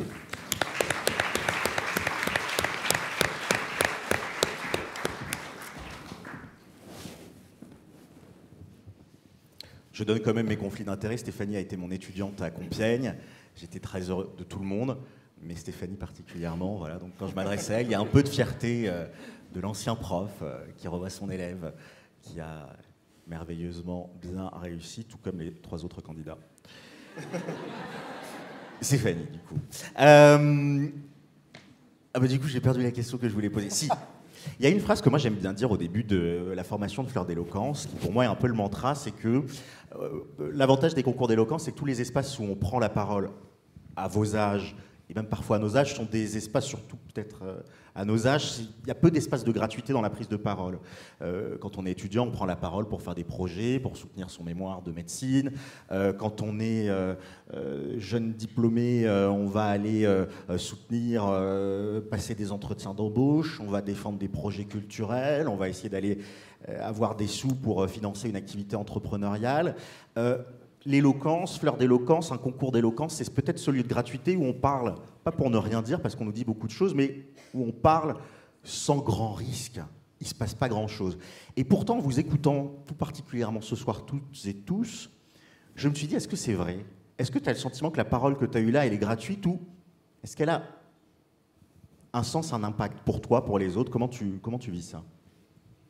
Pour moi, elle a un impact parce que je pense que l'objectif d'une prise de parole, c'est quand même de faire passer un message et pour exprimer ce qu'on pense, même si on est conditionné par un sujet, c'est d'essayer justement de se l'approprier pour faire passer un message qui nous touche, pour essayer de toucher le public.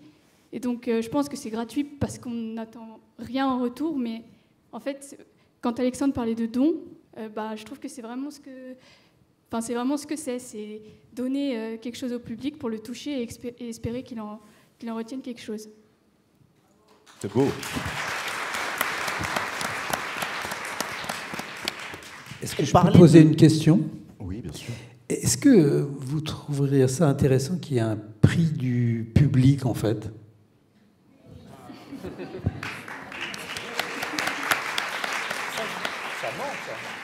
Pour l'an prochain? Oui.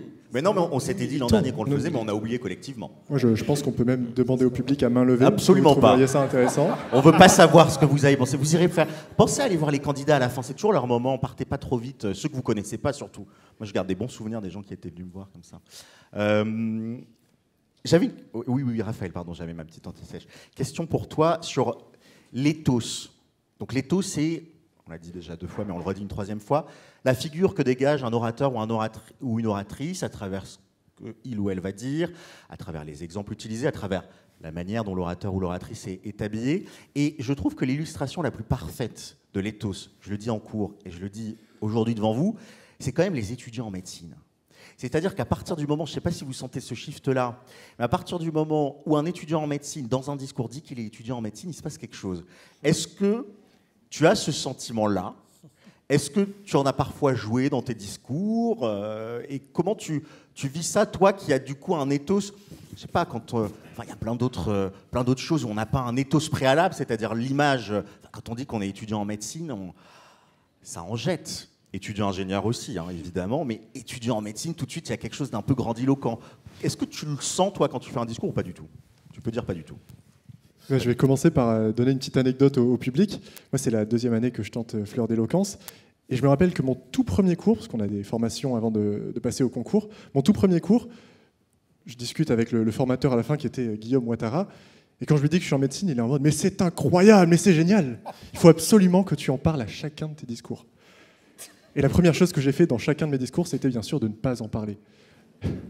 Ils écoutent les conseils, hein, c'est ça la jeunesse. Non, mais parce que moi, j'ai vu 2 possibilités. Soit Guillaume Ouattara a une fascination pour les étudiants en médecine, auquel cas j'en suis ravi. Soit, en effet, il y a un certain ethos à être étudiant en médecine et à en parler, et je le vois presque comme une sorte d'inégalité, ou en tout cas quelque chose qu'il ne faudrait pas utiliser, puisque un jour je ne serai plus étudiant en médecine. Et tu seras médecin. Je serai médecin, mais il y a bien d'autres manières, je pense, de parler à son public et de parler à partir de soi qu'en se définissant par nos études. Et on le disait tout à l'heure, les étudiants en médecine ne font que raconter qu'ils sont étudiants en médecine. D'ailleurs, moi-même, ce soir, j'ai dérogé à ma règle en le mentionnant, mais j'ai essayé de l'éviter au maximum. Donc, c'est que tu m'as écouté. Et au moment, peut-être, où tout se joue. Voilà, j'ai dérogé à ma règle, j'ai écouté mes pairs. Mais c'est intéressant, Emmanuel, cette idée de l'éthos, de l'image. C'est peut-être ce qu'il y a de plus... on a souvent cette expression populaire, sa gueule, elle ne me revient pas. Est-ce qu'on est parfois destiné à ne pas revenir à certaines personnes? Est-ce que l'éloquence, parfois... Non, mais c'est... Ah oui. Tu vois, est-ce qu'il y a un truc aussi qui joue grégaire? Parce qu'on est là, on se dit l'éloquence, ethos, logos, pathos, mais au fond, est-ce qu'il n'y a pas aussi un truc hyper... des animaux, quoi, hyper animal qui joue, hyper sentimental? Je crois qu'on en a eu un très bon exemple dans le discours de Raphaël, parce que Johnny, ça passait, hein. J'étais justement, je le disais à Raphaël, présent à ce fameux concert qu'il a mentionné, parce que je suis très Johnny Hallyday, malgré les apparences. Et c'est sûr qu'il y a quelque chose d'extraordinaire à le voir. Et c'est très bien utilisé, disons. Une forme de réincarnation de Johnny, peut-être? Est-ce qu'il l'a chanté de la même manière? Comment? Est-ce qu'il a chanté de la même manière que Raphaël? Alors, je pense qu'il aurait eu des soucis, Johnny, s'il avait chanté. Tu chantes bien. Ah, c'était gonflé de chanter, c'était réussi. Ouais, c'était bien. C'était très bien fait.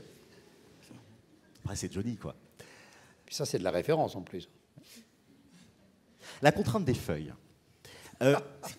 Non, mais c'est une vraie question que je vous soumets, etc., puisque avec les évolutions dont on parlait d'IA, etc., enfin, il faut que j'arrête de dire etc., avec les évolutions dont on parlait, il y a 10 ans, on avait tous nos petites feuilles qui étaient écrites à la main et on ne savait pas générer du texte comme ça. Maintenant, avec ces outils de génération de texte, on contraint volontairement à 2 feuilles pour voir ce qui se passe. Alors, vous l'avez vu de manière différente, c'est-à-dire que certains ont écrit, d'autres moins. Toi, comment tu as géré cette contrainte des 2 feuilles? Qu'est-ce que c'est? Tu l'avais déjà connu, évidemment, la contrainte de moins de feuilles parce qu'on a eu cours ensemble. Mais dans le cadre de ce concours, comment tu l'as vécu? Au début, c'est plutôt quelque chose qui m'a impressionnée parce que je trouvais presque qu'on changeait d'exercice, puisqu'il y en avait un où c'était un exercice de lecture, et là, c'était plus le cas. Donc, je ne savais pas trop comment faire. Puis finalement, je trouvais que c'était vraiment bien parce que je trouve que ça force du coup à regarder, à pas essayer forcément de dire ce qu'on avait prévu, et que du coup, sur le moment, ça vient plus de ce qui se passe sur le moment, parce que bien sûr, c'est préparé, donc on sait un peu ce qu'on va dire, mais ça sort un peu comme ça vient. Et au bout du compte, je pense que c'est peut-être plus authentique. C'est plus vivant. Hein. On peut les applaudir tous les 2 très fort. Je vais appeler Fabien, Akram et Chloé. Vous pouvez y aller, merci beaucoup. Venez tous les 3 si vous êtes encore là. J'espère que vous êtes encore là. Fabien, Akram et Chloé.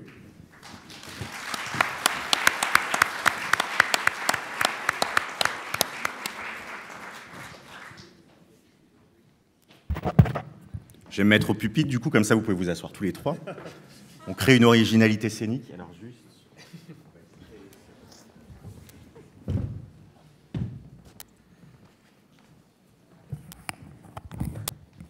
On peut les applaudir, ils sont lycéens en plus.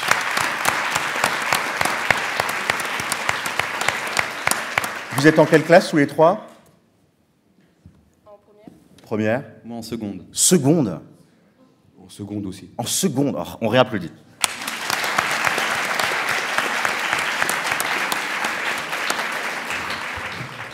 Alors, l'honnêteté me doit de vous dire que, étant arrivé en retard, j'ai pas vu leur prestation, que j'ai regardé en replay. Donc, je sais pas qui est qui, et je m'en excuse, mais c'est pour ça qu'on a aussi nos personnes. Qui est Fabien, du coup? Fabien? Oui. Nickel. Akram et Chloé. Fabien, classe de seconde. Comment est-ce que tu peux nous raconter les coulisses qui t'ont emmené ici aujourd'hui? Qu'est-ce qui s'est passé? Pourquoi tu as eu envie? Et comment tu as vécu ce qui vient de se passer? Eh bien, je me souviens, j'étais en cours et mon professeur de français m'a proposé justement ce concours. Et je me suis dit que ça pouvait vraiment être une expérience vraiment enrichissante et vraiment bien. J'ai déjà fait quelques stages d'éloquence quand j'étais en 3e et ça m'avait vraiment laissé un très bon souvenir. Donc je me suis dit que pour répéter ça, cette expérience, et pour vraiment un enrichissement personnel, et pour aussi essayer de transmettre un message, je me suis dit que j'allais le faire parce que c'est vraiment quelque chose d'important de pouvoir s'exprimer. C'est bien, on va applaudir. Chloé, comment c'était pour toi? Est-ce que c'est impressionnant de se retrouver devant la scène ou est-ce que finalement ça va? Finalement, en vrai, ça va, puisque moi j'ai déjà fait du théâtre. Ok. Après, l'éloquence, je ne savais pas forcément ce que c'était. J'ai entendu ça parce qu'il y avait une activité qui est arrivée dans notre lycée, un petit groupe, et ma prof de français, elle est venue me voir parce qu'il manquait de filles. Et elle m'a dit « Ah, tu peux venir s'il te plaît ?» J'ai fait « Ok, il n'y a pas de souci. » Donc je suis venue et après, il y a eu un concours. Donc je me suis dit pourquoi pas, on n'a qu'une vie, au pire je rate. Donc je suis venue et en fait ça m'a plutôt plu puisque je me suis retrouvée à réfléchir sur des sujets qui étaient vraiment intéressants et en parler devant les gens, c'était vraiment bien. Et ça s'est bien passé, on l'applaudit encore très fort.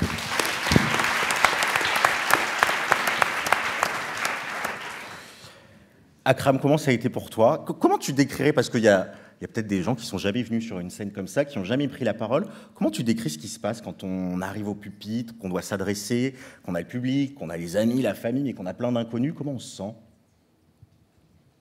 Moi, personnellement, je me suis beaucoup entraîné. Et franchement, que je parle devant une personne ou 20 personnes, 300 personnes, il y aura toujours ce petit stress. Mais peu importe le nombre de personnes, je ne vais pas plus stresser parce qu'il y a plus de personnes.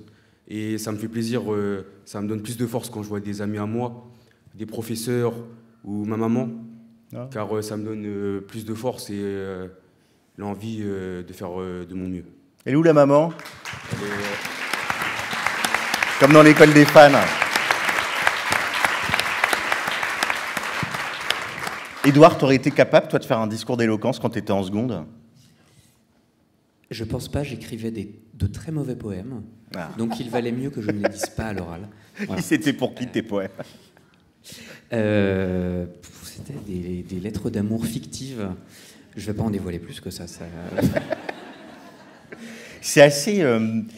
Ça nous dit quoi, Emmanuel? Ça nous dit qu'en fait, à tout âge, mais dans un sens comme dans l'autre, on peut prendre, et on doit évidemment prendre la parole.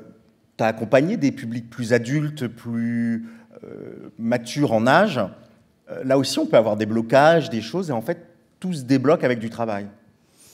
Oui, on doit et on peut prendre la parole à tout âge. Et la preuve, ils sont relativement jeunes, enfin bien plus jeunes que moi, et ils ont pris fort bien la parole, donc c'est complètement possible. Comme tu le disais à l'instant, il a beaucoup travaillé, répété, c'est un vrai travail. Là, on en voit les fruits, le résultat, c'est assez impressionnant. D'imaginer qu'ils sont en seconde, première, c'est quand même assez fort. Hein. Pour répondre à la question que tu as posée à mon camarade, j'aurais été incapable de faire ça à 15-16 ans, absolument incapable. Moi non plus. C'est sincère.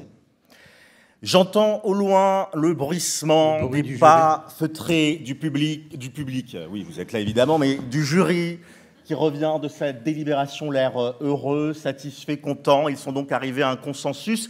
C'est donc que cette petite trêve IKEA est terminée. Avant de terminer, avec vous, évidemment, un message à porter, parce qu'il y a beaucoup de jeunes qui sont là aujourd'hui et beaucoup de moins jeunes, parce que ça nous concerne aussi les moins jeunes.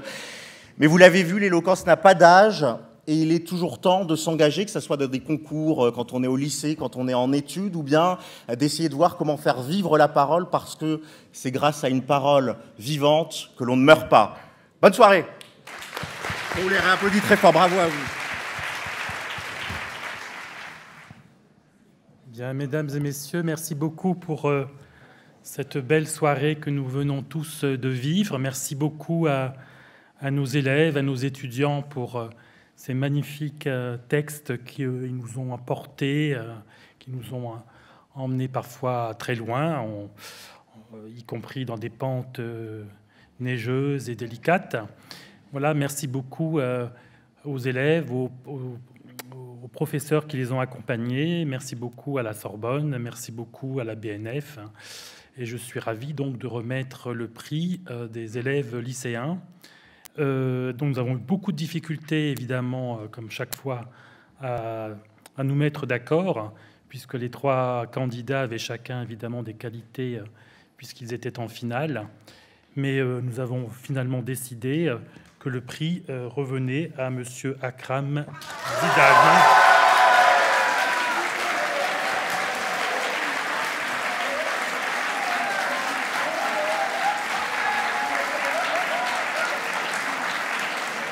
Donc on va lui demander de venir.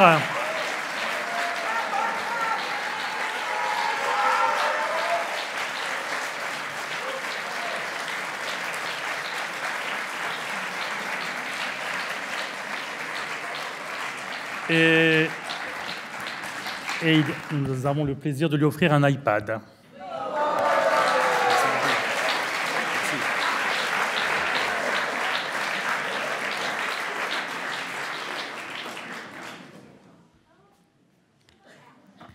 Alors, il me revient de remettre le prix d'éloquence du concours étudiant.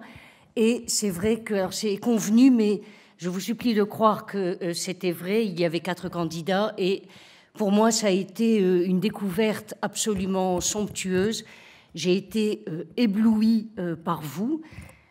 En tant qu'hispaniste, je vous citerai un poète qui m'est très cher, qui s'appelle Blas de Otero, et qui, à la fin de la guerre civile, a écrit ce très beau poème qui s'appelle « Me queda la palabra », « Il ne me reste que la parole ». Et c'est vrai que tout à l'heure, on vous disait, avec la parole, vous arriverez à convaincre, c'est important. En réalité, vous verrez qu'il n'y a de pouvoir que de mots et de capacité de conviction. Et c'est ce que vous avez démontré aujourd'hui, cette capacité d'emporter la séduction que vous avez exercée sur le public. Pour autant, il nous a fallu faire un choix. Et je suis très heureuse, pour ma part, de vous annoncer que le lauréat est Pierre-Louis Théron, avec...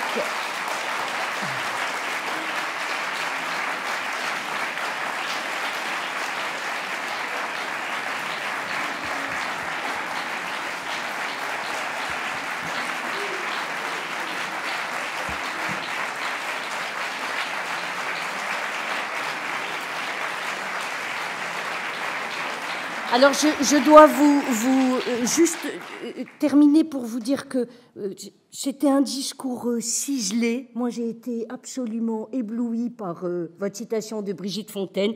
Vous êtes ému, vous avez le droit. Alors, il n'a pas l'iPad, mais il a l'équivalent, 450 €. Il en fera ce qu'il voudra. Bravo. Bien sûr.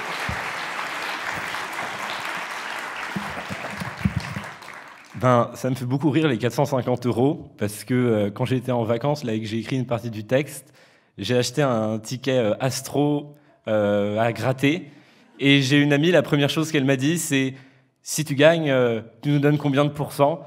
Donc, j'espère en tout cas à tous mes amis, merci de m'avoir soutenu jusqu'au bout, d'être venu porte de Clignancourt pour les qualifs, d'être venu à Sorbonne pour m'écouter au second tour, d'être venu ce soir et tout, malgré notre emploi du temps très chargé.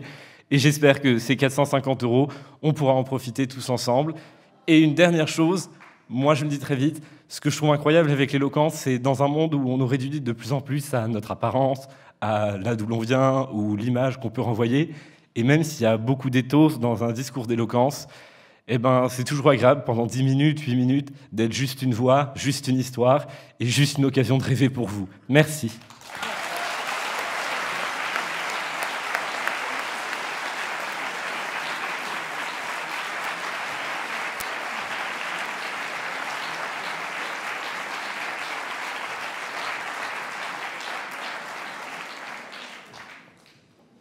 Merci, merci à tous.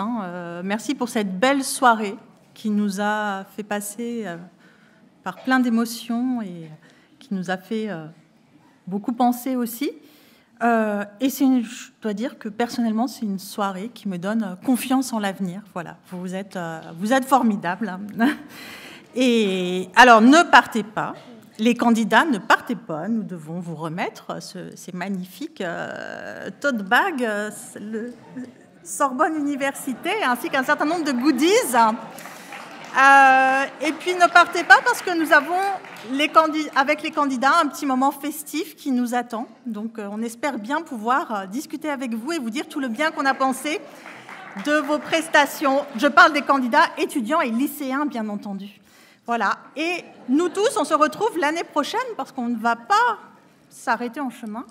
Donc, tout chousse vers Fleur d'éloquence 2026.